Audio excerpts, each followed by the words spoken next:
Hey, bubbling, coming in, crushing this art. You already know. So, I just had my recent videos about yang and yin, right? So the next thing that we get to is the trinity, right, and the triplicity. And this is where yang starts to correlate more with the cardinal side, right? So I guess to define the triplicity first, cardinal, we have the beginning. Fixed, we have the middle, the real. And mutable, we have the end, the disillusion, right? So then we start to incorporate this principle where we started to see cardinality with yang, with expression, with separation, right, with creation, right. Yeah, that sort of creative entanglement, right. Whereas we saw the yin was sort of giving to harmonizing, right, and this more will fall on the mutable side, right, where it's a little more nuanced because um, yin and or mutable still has that aspect of fixed in it, right? And cardinal has that aspect of fixed in it as well, right? Which is right in between, right?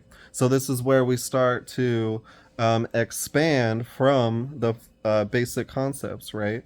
And then after this, we'll get to the elements, and then we'll start to be able to understand signs, right? From our own experience, right? So, fixity, right? When we're thinking about fixity, we're thinking about anything that is habitual or real, right? So, a lot of this can be correlated with Saturn, right? Responsibilities, right? Knowledge, right? So, the fixed air, not to get into elements too much, but if we just think about air as thought, right?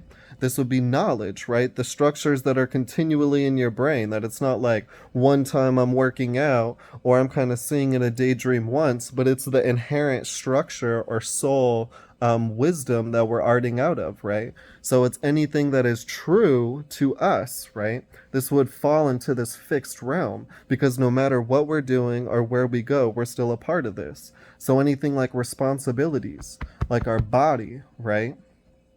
Anything real, yeah, that we're a part of habitually falls into this fixed realm. So instead of now thinking about times where we're expressing, right, or times where we're receiving, right, thinks about the relationships these create, right, and the things that we are continually engaged in, right? And this will give us an idea of what fixity is in our lives, right? What does it mean to be fixed, right? What does it mean then to be constantly engaged in something? Is then what we'd see, right? Between this constant interaction of I'm not only expressing something to you, right? I'm not only doing work here, but I'm getting money, right? So then we're continually coming back, and now I have a responsibility or an established relationship, right? Yeah, maybe just it's a relationship, right? Or a study, right? Or with anything, right? What are the fixed part of our lives? What do we constantly come into contact with, sort of see and receive, right? And then talk about, express, and creatively engage with, right? And this would start to, yeah, so relationships would be a very fixed thing because it not only involves the receptive principle of listening and giving yourself to, but also playing an active role in, right? So now we find the combination of these two principles, right, leading to the fixed realm, right? And so, not to get too deep into it, not to get too deep, but to leave this at this, looking for what is real in our lives. Thus, we can see when we're creating something new, we're pushing yang into the cardinal side, right? Or when we're giving up to something or letting go, right? We're falling into the yin or the mutable side, right? But yeah, hey, bubbling.